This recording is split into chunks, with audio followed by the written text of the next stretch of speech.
Kia ora koutou whānau. Welcome back to another edition of Big Hairy News. Good to be back with you. Chewy, good evening to you. Good evening, sir. How doing, mate? I may dissolve into a flurry of sneezes at literally any point from the feel of it.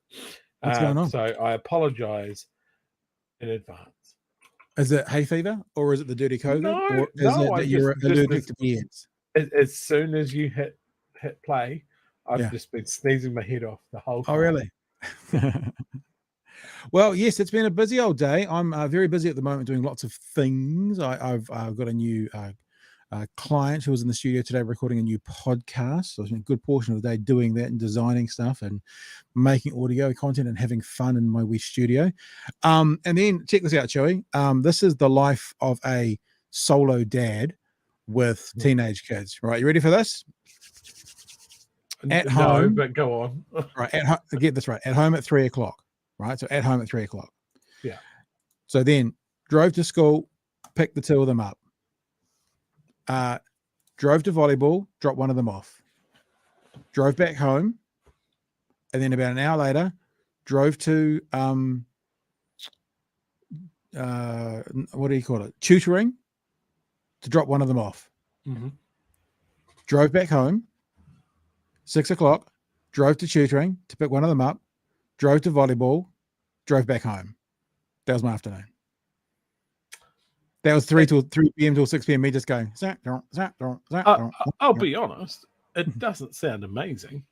That was all right. I'm going to blame last night's late start for that. I got all flustered. I had to go into work for a meeting. Oh, did you? Oh, it's my day off. For a full store meeting, actually a full company-wide meeting. Yeah, as we were remoting in, and you know what? That hour and a half meeting could have been an email. Yeah, but I got a free pizza out of it. So yay! It's funny. I quite like meetings. I like sitting around and having meetings and chatting and stuff. But I do get frustrated when you're busy and someone wants to do a meetup or whatever, and you get to the end of it and you go, yeah, that could have been an email. Even 2 or 3 emails we would have been done in our own time. I'll tell you one thing though, there was a lot of information around the cyclone and getting the cell towers up. Back up again. Anything we can share? I guess I had to be able to speak very broadly, of course, but just what went into like getting generators into the area, to like basically helicoptering generators around the cell towers to get them back up. Yep. And charging up the batteries and then on to the next one and then round and round and round like that. How much of it was dependent on the Chorus fiber link into the region, how quick the network came back up in a useful way, and how much of once they got power into, I think it was Gisborne that they were talking about, our retail store just became almost a community hub from the sounds of it, because it had free Wi-Fi and it had power. So just hearing stories around that, and apparently we had a couple of missing staff members in the area, just what went into tracking them down and finding out that they're all safe and well and all of that sort of stuff. So really good to hear those sort of stories out of it. And of course you and I try and pick up on this each week. Last of Us, did you see that now? Watching sports people, did you see episode 6? I watched it tonight. What about you? I'm real close to saying that this TV show is faultless. Really? This is I'm absolutely loving it. It is a show that is giving itself room to breathe. It is giving the actors a chance to act. Yeah. She's very good, isn't she? She's very good. Without giving away too much, the little speech where she says everybody that I've ever cared about is either dead or left me. Yeah. And I was like, oh. Yeah. But yeah, it's a great show. And I've said it before and said it again. It doesn't matter if you've played the game. There's little Easter eggs and nuggets all the way through. If you have, I have a deep sense of foreboding of what's to come because I've played it. I haven't played the game. I don't think my partner is watching it as well. she's never played the game, and she's really, really enjoying it. And we've definitely got to a place. You know, if I'm watching a show, like sometimes she goes, I don't mind if you spoil it, and I can tell that, you know, cool, you're not really invested in it. And this, she's just like, don't spoil anything, don't you dare. Answer me this: the very famous Game of Thrones scene, the Red Wedding. There was all those memes that went around and was like, this is why all your nerdy friends were in so many tears in the year 1998, whenever the books came out. And so there was a whole bunch of people who knew I think it was called Fire and Ice as a book, wasn't it? But the Game of Thrones book series, they knew what was coming in that Red Wedding scene, and that's why there's all these internet videos of people taping their friends because they knew what was coming in the Red Wedding. Is there going to be anything for people who have played the game? Is there going to be anything that's going to be like so shocking to all of us who don't know what's to come, but you do or others do who've watched the game because of watching the game? Maybe not this season, but yes, there is something. There is something coming. Okay. Let me do this as well. I'm a huge fan of Last Week Tonight. Last Week Tonight showed a video on the new series that's just started, and I'd never seen the video before, and I wanted to share the video with you. Before we say too much what it is, actually, I'll make it go full screen so you can't see it very easily. Have you seen this video before, Chewy? I can't tell just from the still. Okay. So this is a BBC reporter getting high on air because of the report that he's doing. And this was on Last Week Tonight, and I found the video. I just wanted to share it with everybody. Have a listen to this. It's brilliant. Got no audio on that, Pat. Oh, is there no audio on there? Really? Oh dear, oh dear, oh dear. Okay. So there's no audio on that? No, couldn't Nothing hear coming through? All right. Talk amongst yourselves. Talk amongst yourselves, because that's actually, let me just do this, because if there's no audio on this, I'm going to go and reset something up. Audio? No audio? No audio.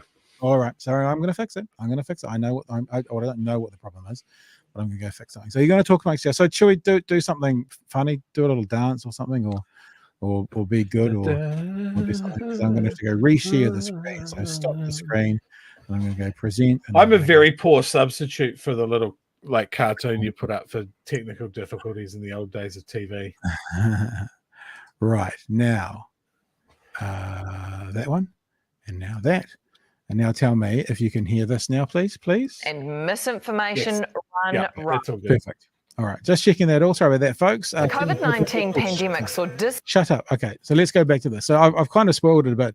So this is a BBC reporter standing in front of, I think he says 8 tons of drugs that are being burnt behind him, slowly getting more and more and more and more stoned.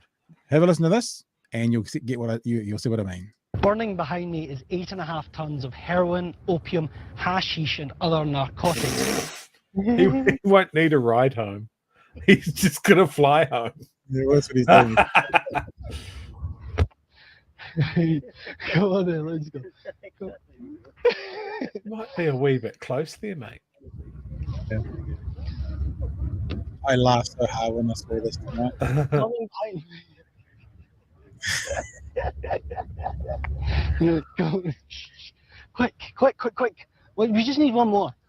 Slurring words.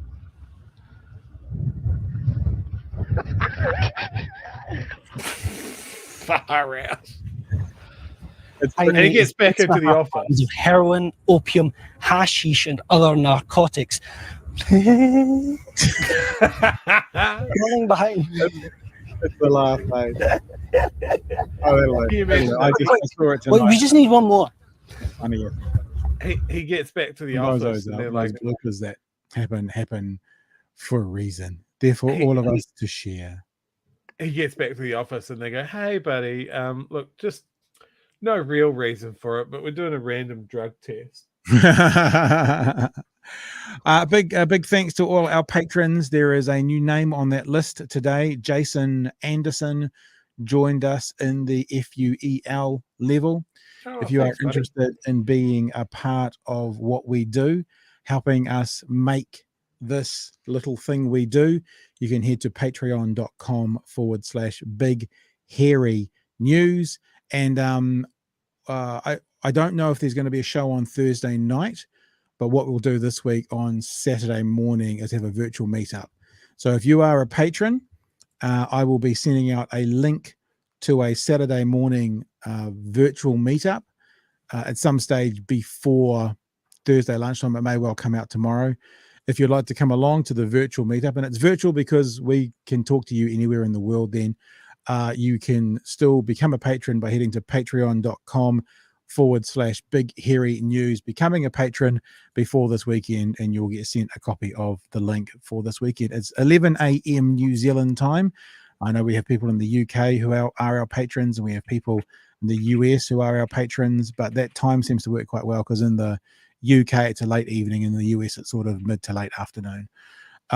So hopefully as many of you as we can get on board, we'll get on board and come to the virtual meetup this weekend, which will be out and about in the not too distant future, probably tomorrow, if I'm honest. I just gotta get my A into G. Right. Hey, let's get looking at stuff that is happening in the news today. So we've talked a little bit about this. I'm going to pick up on a conversation we have been talking about dis and misinformation being spread by the people who have been spreading dis and misinformation around COVID and vaccines and stuff. So let's just get into the story. A friend of the show, one of the friends of the show from the Disinformation Project, is on breakfast this morning. Let's have a listen to what's going on, and then let's have some thoughts and some comments about it. The COVID-19 pandemic saw disinformation and misinformation run rife, but over time, some conspiracy circles have switched their focus towards extreme climate change denial. And now we're seeing it with Cyclone Gabrielle. Dr. Sanjana had a tour from the Disinformation Project, joins us now for more on this. I almost can't believe it. Some people think that a plague of locusts type thing has been sent down by politicians. There are conspiracy theories about the death toll that's not being given to the public. How has this happened to us? Well, by the time you guys come around to that question, some of us have been observing these developments for a very long time, which seems to be the standard answer whenever I come on the show. So it's not surprising to the Disinformation Project that we are at the stage we are, but there is some violence in trying to explain it in a few seconds. It's a bit like, trying to explain a Puccini opera in 30 seconds. You can do it, but there is more to the tale. I was just going to give some advice here. If you ever want to sound elitist in any way, shape, form whatsoever, make an analogy that mentions a Puccini opera. That's a way that you can, if you want to speak to the common man, that always works really well, talking about this is sort of like a Puccini opera and trying to explain it in 30 seconds. Just a little side note there, Joe. Just a little side note. We saw after the sunset of the traffic lights framework, and in particular after the end of the Parliament protest last year around this time, was a switch, a shift, and a strategic, sophisticated one at that, of the networks that were, say, around the mandates and the anti-vaccination to older conspiracy theories and frames, geoengineering, chemtrails, fluoridation, 1080, and a whole range of other things that they then latched onto. I'll end by saying, in response to your first question, that it's not just the old again. These are networks, individuals. These are strategic, very strong, highly sophisticated networks that are following a foreign script and have been emboldened by their success during the pandemic, that they're now leveraging for the purposes of disinformation, including around Cyclone Gabrielle, but also previously around the flooding in Auckland, and every imaginable natural sudden onset disaster or climate change that will occur in months and years to come. The thing that's interesting about that, Chewy, is the doctor mentioned they saw the switch quite quickly after the Parliament protests ended. Now, the first I really heard of the switch was basically around Byron's book, right? And that was when there was an article and stuff talking about the switch to climate change. But I guess what the doctor here is saying is that the research that they've been doing, they saw a switch about 12 months ago. And I guess what we're seeing now as the public is the culmination of that switch becoming more obvious to everybody. I was surprised that it was that visible and that obvious that long ago. Yeah. No, I think, all the COVID stuff has brought a lot of these groups and networks out into the open, and given being forced off Facebook, sometimes forced off Twitter, and onto Telegram. and then It back just on Twitter. condensed them. Yeah. Yeah. All right, let's get some more about this conversation. They're going to be busy. Dr. Hatatua, can you tell me, is this about maintaining control or maintaining some followers? Is it about a grift? We've certainly seen people doing some kind of fundraising for these groups. Well, it's about climate change denialism leading to the entrenchment of individuals in those networks as the saviors and those who have a handle on the truth, who can then give meaning to people who are suffering as a consequence of not preparing for, or not believing in, or not doing the investments around what is needed to address what is an existential crisis for all of humanity, leave aside Aotearoa, New Zealand. So it's about that, it's counterintuitive, and listeners might find this hard to grasp. It's about pushing back on everything that I am saying right now and what you would put out, and this program, when it goes out on disinformation networks, and then saying, hey, look here, we are here to help. Listen to us. We are coming with the convoys. Don't trust the Red Cross. Don't trust the government. Don't trust NZ Civil Defense. Don't trust anything that the mainstream media says, because we have a handle on it and we will help you.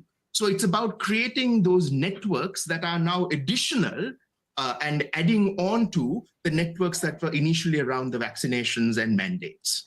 One of the points that's interesting, though, and we obviously had a big chat about News Talk ZB last night, because Dr. Hatatua is saying don't trust the mainstream media. But if we specifically look at the cyclone, the most recent cyclone, then the biggest mainstream media radio station, I think, was kind of echoing some of the themes that the conspiracy theorists were going on about. So I don't know if you've been keeping an eye, Chewy, on what's come out in America to do with, you know, all the lawsuits around Dominion and those guys who have been accused by people on Fox News of having stolen the election, or the people who run the voting machines. So in the last week or so, there's been a whole bunch of information come out from the courts, a whole bunch of sworn testimony that showed really clearly that Fox News hosts, presenters, producers, and managers knew that what Trump was saying was all bullshit. They've got all the communication about what Trump was saying was all bullshit. But one of the things they were concerned about, if they didn't support what he was doing on air, is that places like Newsmax, places that were more conspiratorial, would take a whole bunch of their share away. And I do have to wonder, I mean, I struggle to believe this, but I guess it's a 10% ponderance in the back of my head. When News Talk ZB, mainstream media, who Dr. Hatatua is just saying, you know, we've been told not to trust and we should be going to alternative sources, much like with Fox News, that they've doubled down somewhat on at least this conspiracy theory, or if not conspiracy theory, how would you call it? Let's just call it mis or disinformation around the cyclone. And I have that wondering if there's things going on in the back rooms going, we can't lose more audience to, you know, company X or internet group B or website C or whatever it is. And let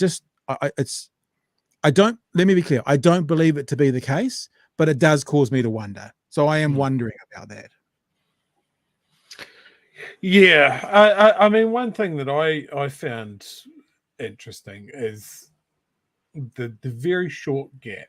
Like I saw people mentioning on Twitter things like roaming armed gangs and roadblocks and Gun City being cleared out and whole families being killed, and the police were covering that all up. And I was like, oh, these fucking guys.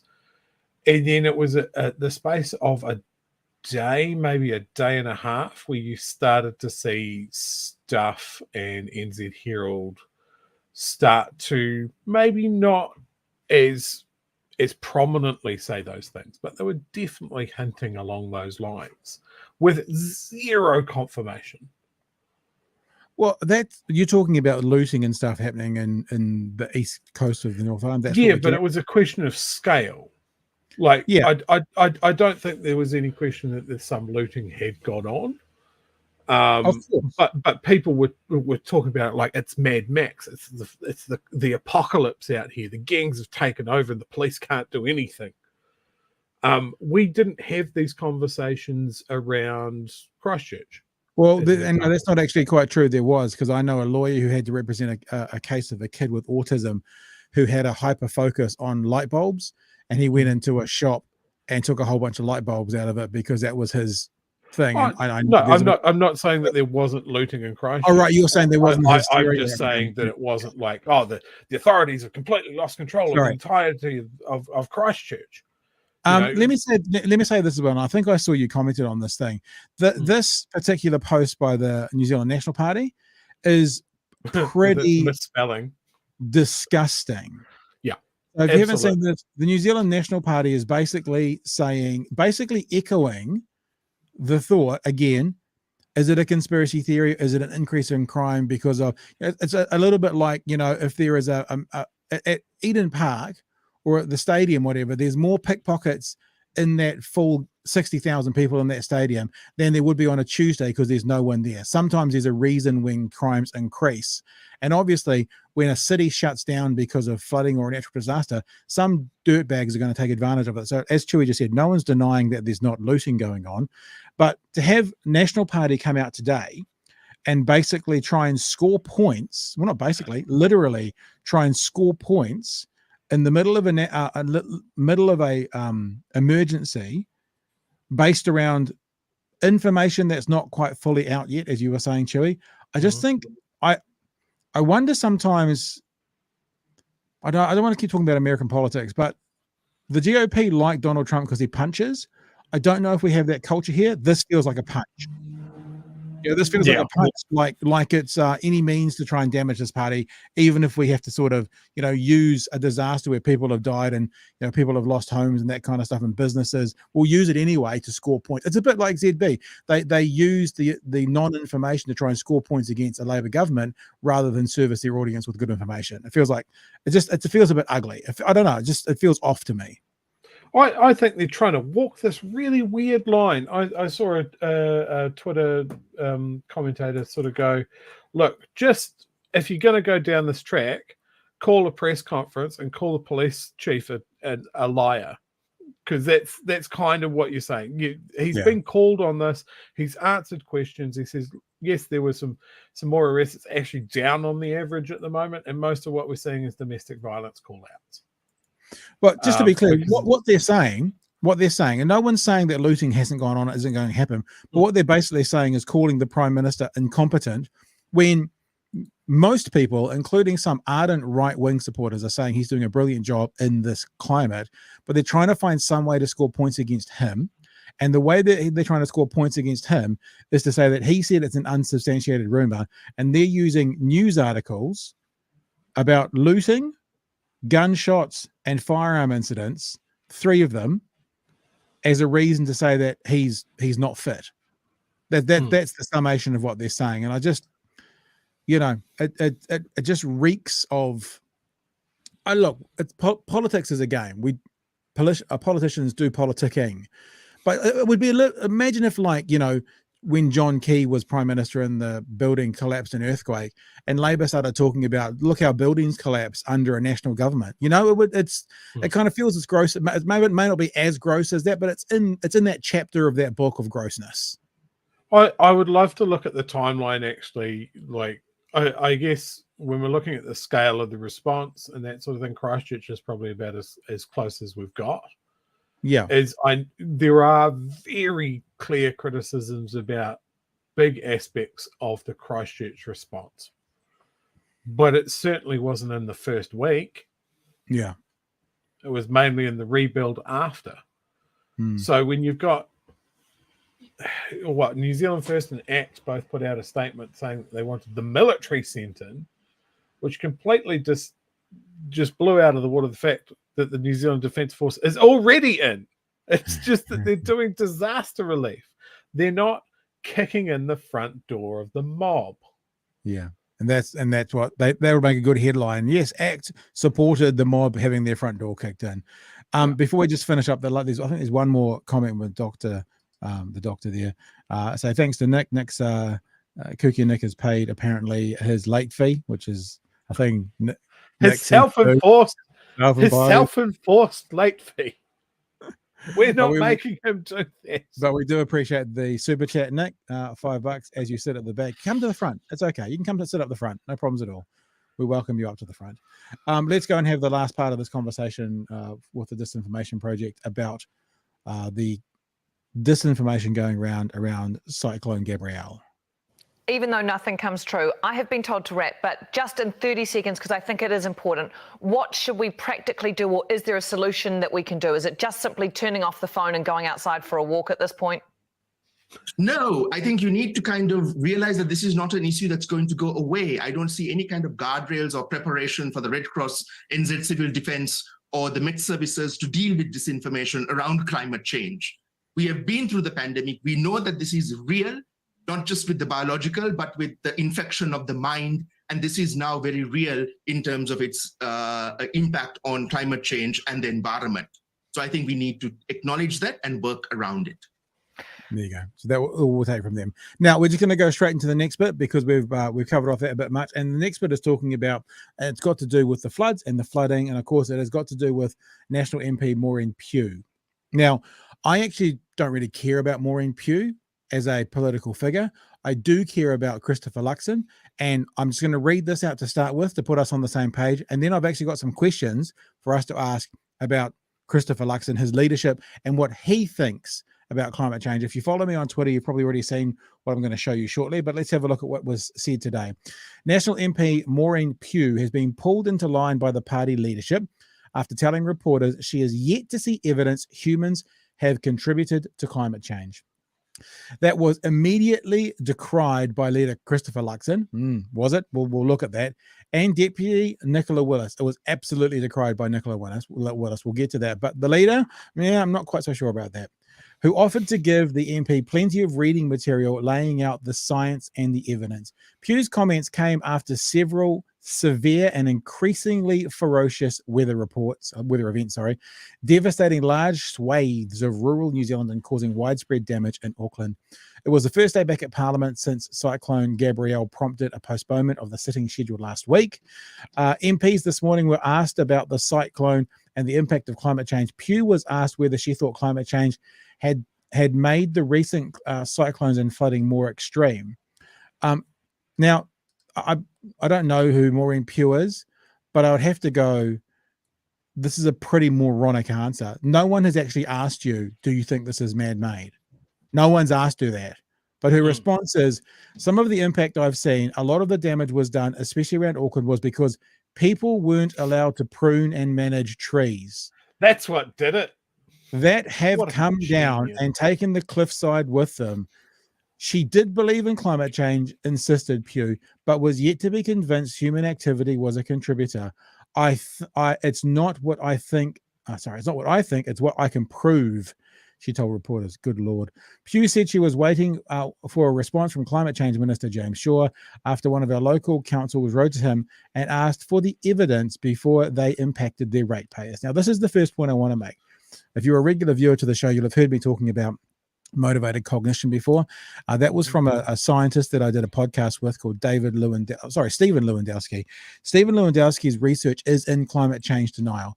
And Stephen Lewandowski's research shows very, very, very, very, very, very clearly that there is a direct line from people who adhere to and believe in the free market directly into climate change denial. And the reason, he says, the research shows this, is if you believe that it's there, then you have to do something about it. And if you believe in the free market and you believe that mankind, human beings, are contributing to it, then we have a responsibility, and that will impact your bottom line. And when I see the person saying how this is going to impact their ratepayers, I just think straight away of, and ratepayers aren't necessarily free market, but it's all about, this is going to affect my wallet, and that's the only thing that matters. And there's a lot of research that shows there is a direct correlation between money, my money, and denial and climate change. Chewy. Maureen's the MP for the West Coast, which I think bears some relevance to who she might be speaking for. Right. And maybe if she wants to talk about ratepayers, maybe in a little bit, she can talk to the ratepayers of the East Coast and see how this affects their rates. Yeah, very true. We may not get to it tonight, depends how long we go for, but there is this conversation going on about a managed retreat right now, and there's a big chunk of conversation going on about who pays for it, which is a similar sort of question. But what I'd like to do now is... Here's the thing with that managed retreat. You talk about a free market, that's where it's going to come from, because the insurance companies will not insure you after this. They'll go, oh, well, we've seen what's happened. We can't afford to do this anymore. We will not insure your home. Now try and sell it. Yeah. Yep. Which means it's going to have to be a the government. banks won't give you money to buy a house that can't be insured. Yep. That is managed retreat. It is. So get out while you can. Oh, I pushed the wrong button there. Let's have a look now. So this is the media scrum where Christopher Luxon was then asked about Maureen Pugh. Now, it's really important you listen to the questions and you listen to how Mr. Luxon answered them. I've actually got the responses written down, so I will show you afterwards. But the thing I want to bring your attention to is when the reporters hesitate to ask him about anthropogenic, is that right? Man-made climate change. He doesn't answer that question. He just talks about climate change. So I am left wondering what Mr. Luxon thinks about how the human species is contributing to climate change, because he has not answered that question yet. Now, have a listen. I'm not going to stop any of this. I can just play through because I've already got the quotes from him, and I'll bring them up afterwards to show you what he actually said in case you missed it. So this is what he said. The first question was asked about what her beliefs were. Is there any room for climate deniers in your pulpit? Look, if you're denying that climate exists, if you're a climate minimalist, you can be under no illusions it's real. Maureen Pugh has just said she's yet to see evidence climate change is man-made.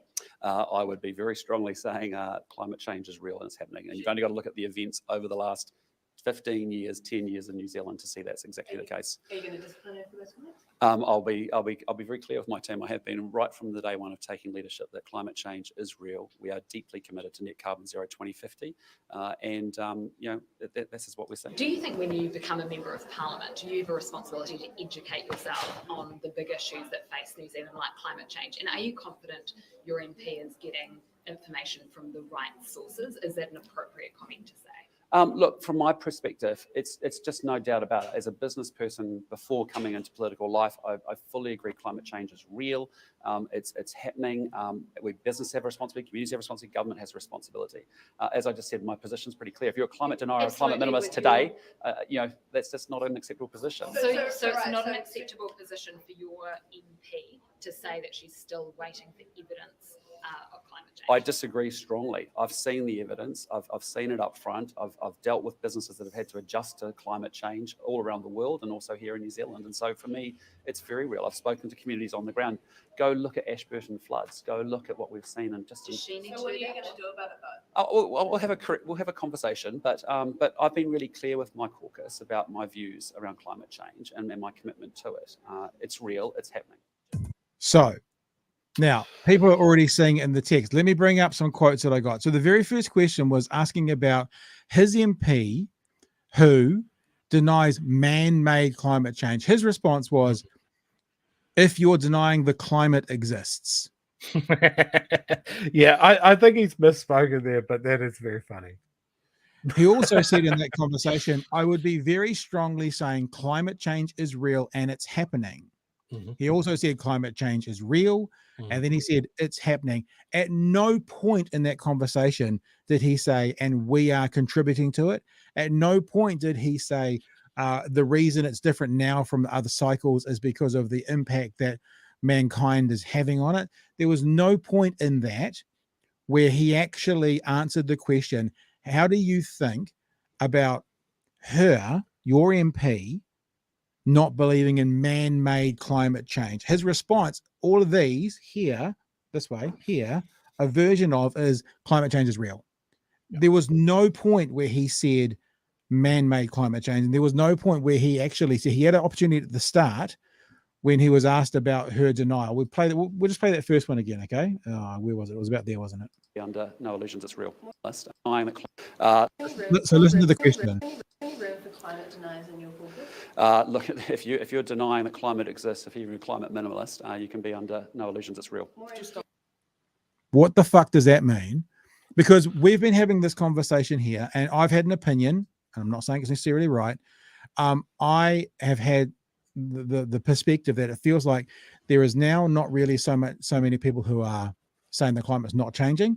There is a sector of people who are saying the climate is changing, but humans aren't contributing to it in any significant way. That's what Maureen Pugh has said. And I'm yet to know whether that's what Mr. Luxon believes or not, because he didn't answer that well when was said man-made climate change denying. He didn't say, no, man's contributing to it. Now, Chewy, do you want to jump in there before I go to the next bit? Yeah, I think there's a couple of things I want to speak on here. It's first of all, it's great that Luxon is absolutely saying yes, climate change is real, because we haven't really had anything from that side of the house. Agreed. Just making that statement, and then we get into the nitpicky bits, or maybe it's not so nitpicky, because he's already said that we need to adapt, because it's definitely happening. Those two things are linked, and I don't disagree. But then we get into the point of like, well, it's happening, so we don't really want to have a discussion over whether it's man-made, because that leads to an awkward conversation over we will have to change the way that we do things to maybe mitigate this. And that scares people. People don't like change. Business doesn't like change. And I don't get the idea between business doesn't like change, because change ultimately generally makes someone a shit ton of money. There's been so much dragging of heels, say with electric vehicles or electricity micro generation on people's rooftops, that sort of thing. Drag the chain. Perhaps there's different ways that industry can work. Maybe we shouldn't keep pulling coal out of the ground and sending it to China to burn. All of those things. There are people making money out of that. Now, they don't want to change. They don't see the advantages of what change could be, the new industries that could pop up. And this isn't just around climate change. This could be, you could take that to the cannabis law reform. If we gone a different way, there'd be whole new industries spinning up. But the old industries didn't want that. So we get a fair campaign. Maureen, this is one of the few times I'll say it. Simon Bridges had it right on the money. She's fucking useless. That woman has been struck by lightning 3 times. How many times for you being struck by lightning? Did you not know that, Pat? Are you serious? You're not? That's I am dead serious. Maureen Pugh has been struck by lightning not once, not twice, but 3 times. Wow. And has found herself in Parliament. Wow. Now, it's all well and good that Nicola Willis has said, look, she's got a lot of reading to do. A woman struck by lightning 3 times. I wonder if she can read at this point. What have you forgotten at that point? Yeah, what's been knocked out in her brain cells every time. Probably your phone unlock code definitely is gone. Oh, there's my camera again. And now Pat's been struck by lightning also. Yeah, no, it's all right. It's a camera's playing it on their own. Now I look like I'm sitting in some kind of whatever. I'll fix that in a sec. Here's a tweet that I put out today. Let's just get to this. And it says, when Christopher Luxon was asked about Maureen Pugh's denial of anthropogenic climate change, his response were as follows. If you're denying the climate, I would be very strongly saying climate change is real and it's happening. Climate change is real, it's happening. So at no point did he concede the effect of humans on climate change. He might think that we do, but as of yet has not communicated that. So does he? So what I'm asking is, does he actually believe it or not? Now, I actually agree, Chewy, when you said earlier, I'm going to walk and talk. Don't worry about me, I'm just walking and talking. I actually agree with you, Chewy, that it almost doesn't matter on some level if he has or if he does or if he doesn't, because the result is we're going to get action on climate change, yeah? But it would also be good to know whether he's just going, yes, the climate's changing, let's just get on with it, or actually, because if you don't acknowledge the contribution of us to it, then how can you actually fix it? You know what I mean? It's like if we are causing it, if that's the theory and we're all accepting that, then if you don't actually believe that, then how can you provide a solution to it? Yeah. Look, and I mean, people are already working on this as well. So, people look at the emissions from our dairy industry and that, and you've got people doing bio research and making cows fart less. and belch less and that sort of thing. There are people that are working on things because as much as politicians want to say, no, it doesn't exist, and I'm building a culture war thing around this, people are getting on and getting it done. It's just, God, I wish this had happened 40 years ago. And look, people might be saying, look, he said enough, he said it, he's on board, he said enough, yada, yada, yada. I want to show you the quote from Nicola Willis, right? This is what a leader needs to say. And as Chewie thinks she's going to be the leader before the election, this is what a leader needs to say when this conversation comes up. If they want to communicate, remember, if they want to communicate that man-made climate change is a real thing, right? So this is continuing on the conversation with Maureen Pugh. She says, I'm not denying climate change. I've seen the evidence of it. We have cooled and warmed over millions of years. Deputy Leader Nicola Willis disagreed with Pugh's stance and said she would be raising it with MP. It's not for me to explain her comments, Willis said. I remember that point when they try and hold the leader of Labour accountable for what his MPs say, but we'll move past that for now. This is what she said. The science is very clear that climate change is happening, that man-made emissions have contributed to it. You could even say there's a slight softening there, but that man-made emissions have contributed to it, and this is an issue we need to rise to. Look, I've got a lot she can read. She's going to be doing a lot of reading, and then it finishes off with the quotes we've just seen from Mr. Luxon. And as we say in his quotes, he never actually acknowledged the man-made. Now, I'll say again, like I said in my tweet, he may believe that it is. He might be on board. So he either doesn't know how to communicate that, which is a problem, or he doesn't believe it, which is a problem. Both of them aren't necessarily a good solution, because you see what Nicola Willis did? We're clear. And if you're the leader of the opposition and you're going into an election, one thing you need to be able to do is be clear, unless you're trying to play both sides, unless you're trying to play the side that's yes to climate change, but also the side that's, I know you guys over there further to the right that it's, we're not doing anything about it, but yes to climate change, but we can't do anything about it, but yes to climate change. Unless you're actively doing that, then you need to be clear.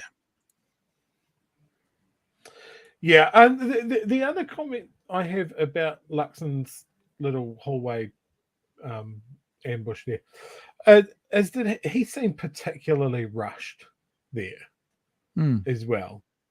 Was he on the way to something? Or when they get those scrums, are always between. That's out of the house and going off to an office. Oh, okay. Right. They're always that wasn't a press conference. That's why they call them media scrums. All those guys basically are in the foyer, and on one side of a building is like the debating chamber, and on the other side of the building is their offices, and that's them literally walking through, and that's when they grab them.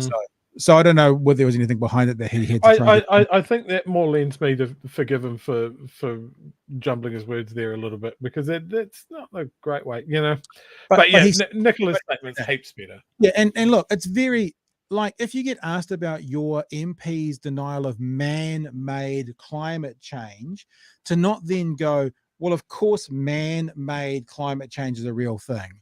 So I hesitate. I mean, my money's on he's maybe not in that camp, because he's either not in that camp or he can't communicate. He doesn't understand communication. And we're now talking about the leader of the opposition, who would be prime minister, who can't get a message across. That's a bad recipe. And so both of those aren't good. And what I'm actually doing is I'm giving him some credit for being smarter than that. I'm giving him some credit going, he chose his words carefully, because he doesn't buy into it. Because the other situation is he does believe it, but he's too stupid to actually get his point across. So I'm actually giving him credit for being smarter and making a decision, rather than being too dim to get his point across. Yeah.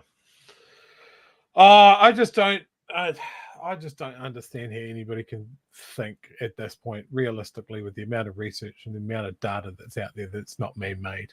We've drilled into ice cores going back thousands of years.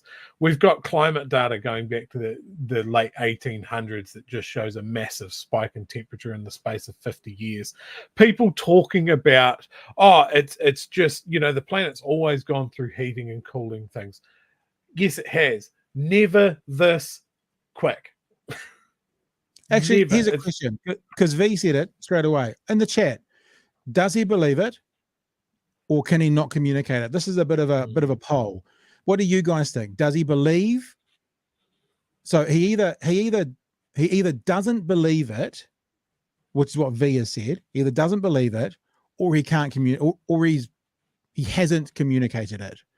I'd like to know, because there's 50 odd people with us right now, 10, 20, 30, 40 of you want to chuck a thought in there. Do you think he believes it and can't communicate it, or he doesn't believe it and he's picking his words carefully? We'll just see what you guys have to think if anyone wants to participate in that, and we'll go from there. Yeah. Listen, we're going good for time today, so let's do the managed retreat tonight, shall we? I think we should have a look at it. Yeah. All right, so let's have a look at this. This one of our silver foxes on screen, talking about the managed retreat. Now, I'm confused as to why this is such a big issue, because I think it's a really easy solution, and it feels to me like you've got some people say, I don't want to pay for their houses on the right, and then you've got other people on the left going, I don't want to pay for those rich houses. But I think it's actually quite an easy solution. Let's have a listen to the story about these. And this is also not a new thing. I had a friend who had a house in New Lynn, I think it was, in West Auckland, 20 years ago. And they were on a 100-year floodplain, so the council bought their house off them. So the idea of the council or the government buying houses in a flood zone is not unusual. So let's first of all just get out there that this is a fairly common practice, common enough that it happens every now and again. Obviously, the scale that they'd be talking about now is the thing that's different, not the concept of it, but the scale of it. Let's have a listen to what the Silver Fox had to say. Many homes around the country have now been flooded multiple times. The government is grappling with a concept known as managed retreat. It's the process of moving communities out of the most vulnerable areas. One estimate is that $100 billion worth of homes around the country are at risk of flooding, affecting about 675,000 people. That's 1 in 7 New Zealanders. And the price tag is eye-watering. It could end up costing 1% of GDP. That's currently $3.75 billion a year for the next few decades, leaving the thorny questions of who moves and who pays. Here's political reporter Amelia Wade. See, I don't think those questions are thorny, but we'll keep on going. This once loved West Auckland home has become a sodden, muddy, flooded death trap. Amrita Ujla's husband was caught in the floodwaters. At that stage, we thought we lost him. Their home's flooded twice in 18 months. We're mentally ruined. We're financially ruined. They want the government to buy them out. We can't come back. No, can't come back. It's too traumatic when you see your husband was inside dying, and no, can't come back. We need to make sure that the process that we've got in place there is fair and is transparent. The government considering whether some rebuilds are safe and wise. In some cases, there'll be extensive damage, but it will be safe to rebuild. The whole side of the backyard of the house. You look, it just goes away. You watch it again. Maybe I'll go back a bit and put it in full screen. No, can't come back. We need to make sure that the process that we've got in place there is fair and is transparent. The government considering whether some rebuilds are safe and wise. In some cases, there'll be extensive damage, but it will be safe to rebuild. Maybe if those trees were pruned. Make some tough calls. Managing managed retreat is a minefield. It really couldn't be more complex. You're talking about people's homes, their investments, the places they live, they're connected to. It's a very, very fraught issue. Rowan Pugh is one of the authors of a new report looking at who should pay. She says all of us. Okay, so that's why it's not fraught so far. There's 2 points you make, and we'll answer them both. Who should pay? All of us. Okay, so that's that question answered. That's pretty easy. It's taxpayers' money. That's how you do this. So there's question one answered. The second question is... But who should be paid is perhaps even more controversial. No. It's one thing if someone's losing their home and that's really their main investment. It's another thing if it's a $5 million mansion on the seafront. The government... No, it's not. No, it's not. It's no difference. It's who should pay the government, us and our taxpayers, and who should get it? People who are in a zone that's deemed unsafe to stay in, whether it's a $300,000 house in the middle of Waikato or whether it's a $5 million house on the beach side. It's still their home. It's still their property. They still bought it in a situation where the government and the councils were getting rates from that property, making tax on those properties. So the council especially has been making money off these properties for a long time. That really annoyed me, and I'm not a person who's ever going to have a $5 million house, but that really annoyed me. It's like, who should get it? Like, what if it's a $5 million house? It doesn't matter. What matters is if it's in the, imagine if in Christchurch, right, those red zones, if they went, oh, $300,000 house, $500,000 house, $600,000 house, $700,000, that $4 million house, we're not going to pay that one out. No. If you're in a red zone, you get the payout. It doesn't seem that difficult to me, Chewy. No, I think there would be, well, I mean, correct me if I'm wrong, there's got to be a cutoff, right? Like, but I mean, this goes back to what I was saying earlier, is that What do you mean cut off? Cut off for what? Well, I mean, no, the more I think about it, the more that doesn't make any sense either. Like government has done this before. Like, if they need to acquire land, they acquire it. If they're building a motorway through a suburb, they do it. It's happened in Auckland. It's happened in Timaru, where I grew up. It just becomes a point, and it is going to be, like I said, it's either going to be the banks and the insurance companies doing it for you, or it's the government going, yeah, you can't live here anymore, and the risk is, and this whole argument of who pays for it, all of us, yes, either way, either we don't do anything about it, and then it's going to be EQC or ACC or whatever, you know, or our insurance premiums going through the roof. That sort of thing. We'll be paying for it all that way. Or the government moves people out of this area and manages it. And look, I think managed is better than unmanaged. And this is the reality, right? Cheryl on Facebook, who says, what about the Russian oligarchs with beachfront property? Who pays for that? We do.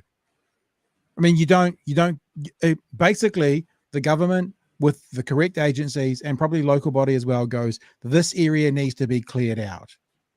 If it happens to be a property owned by a Russian oligarch, then they get paid.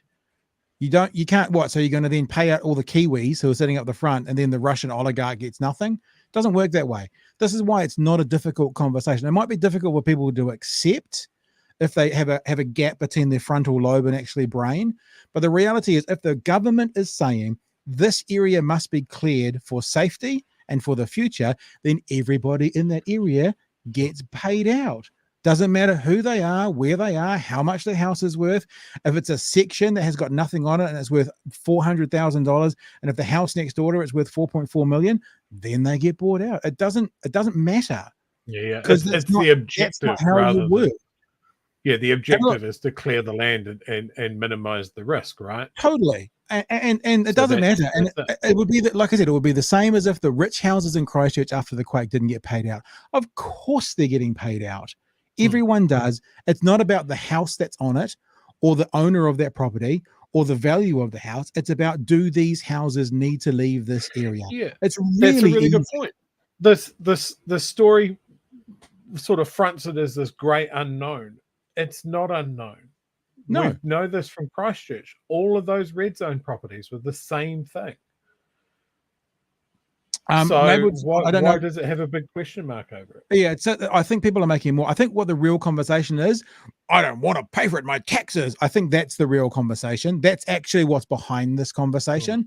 And people are trying to make it more difficult than it is. It's not difficult. This is a central government bill, maybe with a bit of a side eye on local body because they've been getting rates for these properties for so long. But it's a central government bill. And if your land is in the zone, you get bought out. That's not difficult. Let's just see how this wraps up in the last 30 seconds. It has slowly been working on an adaptation plan, but with climate change clearly hitting us harder and earlier than we first thought, there's now a sense of urgency. Newsup understands that Climate Change Minister James Shaw has asked for advice on how to speed up that plan. He wants to introduce legislation before the election. Because it is currently unclear what the division of responsibility and cost is. The National Party is prepared to sit down and have a sensible conversation about this because of the complexity of it. But Amrita is wanting politicians to make decisions, not have conversations. There you go. Not complex. The only complexity of it is what area, and that's not even a government situation. Geologists and ecologists and people who know the land will make that decision. Go to your experts, give me the boundaries, please, of the land that we should remove people from. You experts who know this stuff, you give me the boundaries as the government, and then the government says all of you people are being bought out, whether you've got a $500,000 house or a $15 million house. You're all getting bought out because the experts say that you need to get off that land. It's not that difficult. It's really not. It's not. And as I said, it's been done before. And I just went to have a wee look. Here we go. Here. Government announces new red zone payment. The government will pay former residential red zone owners 100% of their 2007-2008 rateable value for uninsured homes. Previous government for the Christchurch earthquake, if you weren't insured, you got nothing. Wow. Didn't know that. So the plight of people who are uninsured at the time of the earthquakes has been one of the most difficult legacies of the earthquake. The previous government offer of nothing for uninsured homes left many people significantly out of pocket. I think that's fair enough. We're talking about the rateable value. We're not talking about the market value. Yeah, rateable value is always a lot less as well. Which I think a lot of people in the chat were having problems. If you bought an investment property, it's not. It's market value. It's rateable value. It's tied to something knowable and a lot less fluid and nebulous than how much the money would go. How much money you'd make. Now, answer me this as we get to the end of that conversation. Did you put up AJ's or Jane Powell's super chat? I don't think we did we? No. So let's say a big thank you to Jane Powell. Sorry it took so long for us to put your super chat up, Jay, in there, who came in and wanted to sit down the back with all the bad kids. Did you used to sit in the back seat of the bus, Chewy? I certainly did. I wasn't cool enough to sit in the back seat of the bus. There I was. I used to sit in the middle, right, with a boombox. And do you know what? Yeah, the kids on the bus didn't like napalm death, and that made my whole situation just worse. So thank you for the super chat, JN. We appreciate it. Speaking of super chats, all the people who gave us super chats on Friday night, we very much value you and appreciate you. And I think that money is going to be spent on Thursday night when Chewy and I and Byron C. Clark, get together for a beer. So because that is the case, I promised you on Friday night, any of the money that came in on Friday night would be spent basically saying thanks to Byron and from you and from us. So Thursday night, that's what we're going to be doing. Whether there's a show or not, I don't know. I might do a pre-recorded show, or we might just have no show this weekend. That's what we're doing the meetup for on Saturday morning. Also to Kim, who wants to sit with the naughty boys down the back, naughty boys and girls, just wanted to join those of you at the back. $5 from Kim as a super chat. Thank you guys. We genuinely appreciate your super chats and your Patreon support, which we'll get to before the end of the show. Now, Chewy, is there any of the comments coming in talking about does Luxon believe it or not before we go on to our last 5 minutes? It's overwhelmingly people say that Luxon doesn't believe it. Really? Yeah. Now, and I mean, this goes back to something we were talking, has been surveyed and we've spoken about before. People don't believe him. Yeah, true, actually. Yeah, it's a trust. No, that's a really good point. Yeah. Core of his problem. We can sit here and go, it's not a bad statement, we've got some notes, but it's not bad. But people still don't believe him. They think, is he going to carry this attitude over into government? Can we believe that he'll stick with this once he's there, if he gets there, if he doesn't get rolled beforehand? Just saying. We don't believe it. Yeah. All right. Interesting. Okay. Here's the last thing for you, and maybe this can be a bit of a poll in the chats. And I'm not wanting to play the culture wars, but I think it's an interesting conversation. Everyone would have heard this thing about Roald Dahl in the last kind of 24 hours and what's happening with books and Netflix. Let's play this 2-minute story from the project last night. He's one of the most beloved children's authors of the 20th century. Charlie and the Chocolate Factory, James and the Giant Peach, Fantastic Mr. Fox and Matilda. And thanks to some stealthy rewrites, he's finally fit for 21st century consumption. Augustus Gloop's gone from enormously fat to enormous. How does it make you feel? Hungry. And Mrs. Twit's no longer ugly and beastly, just beastly. Have you ever seen a woman with an uglier face than that? I doubt it.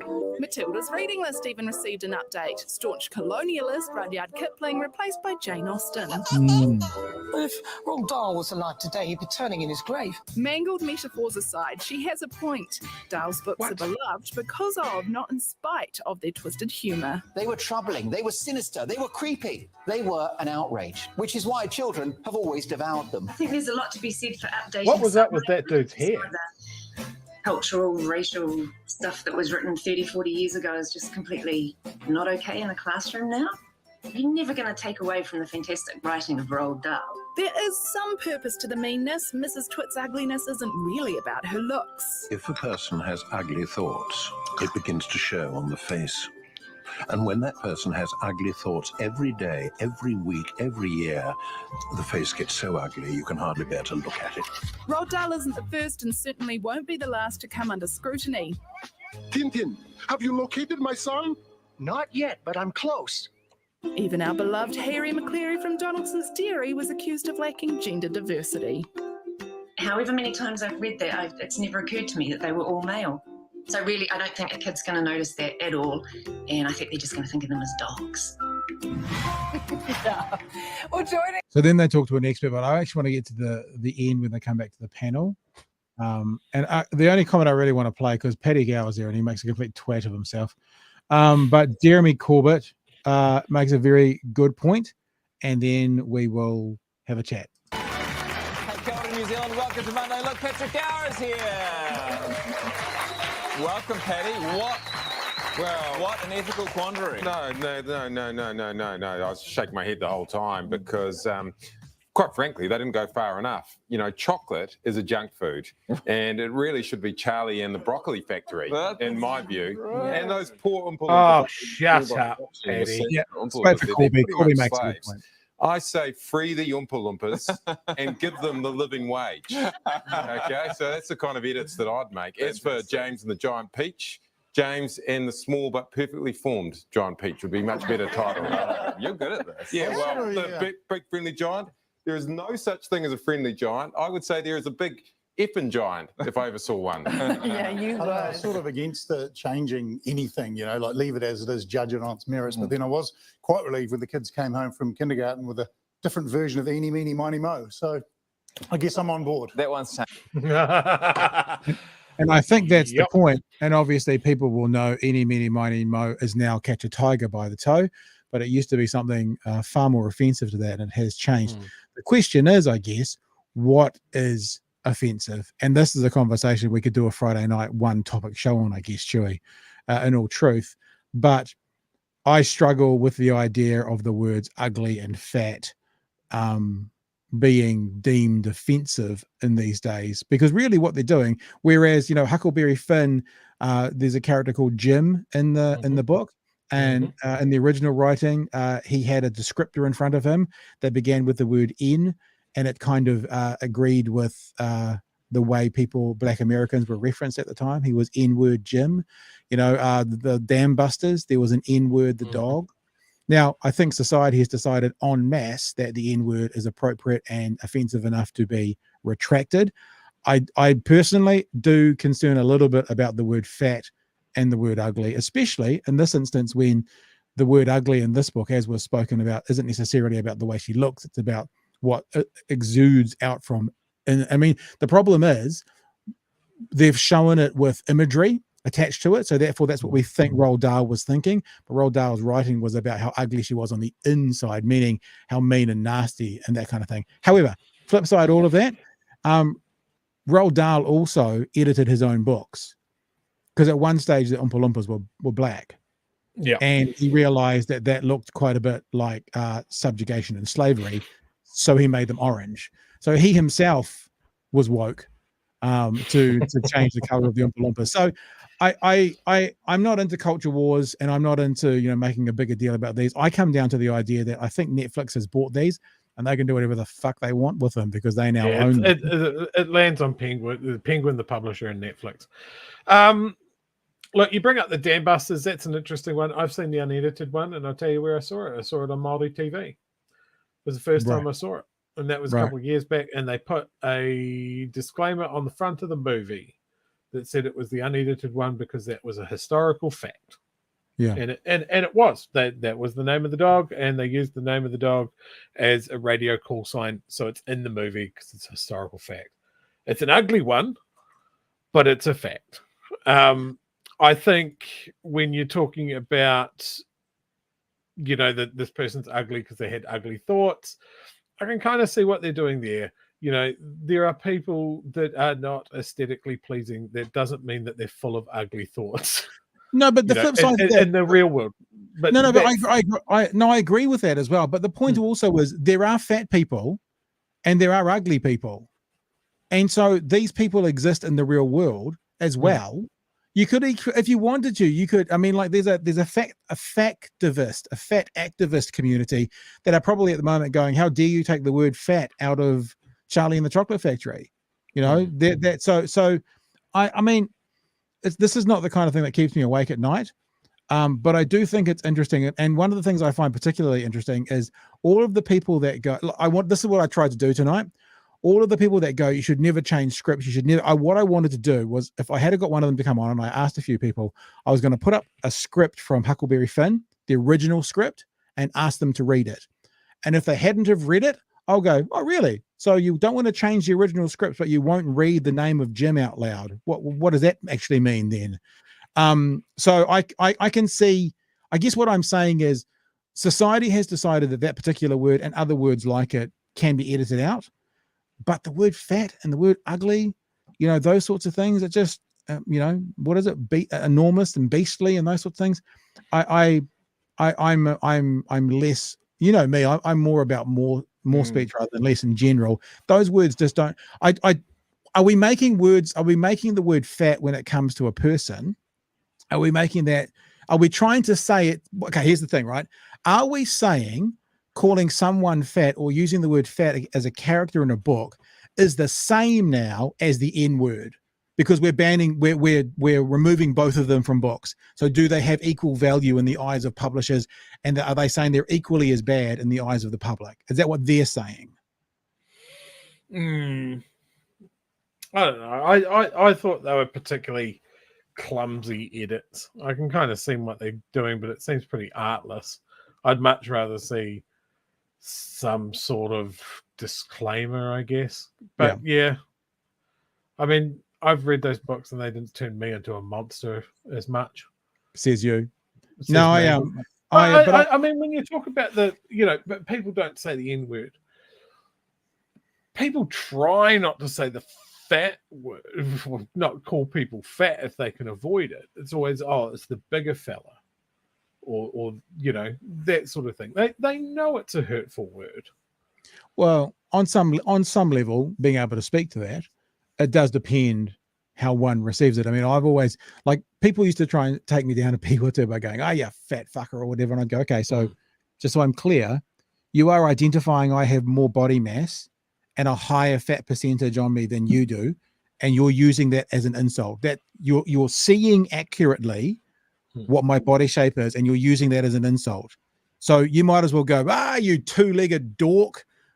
So you're thinking that's going to hurt me, and you're thinking that's a clever, that's the best you can do, is it?"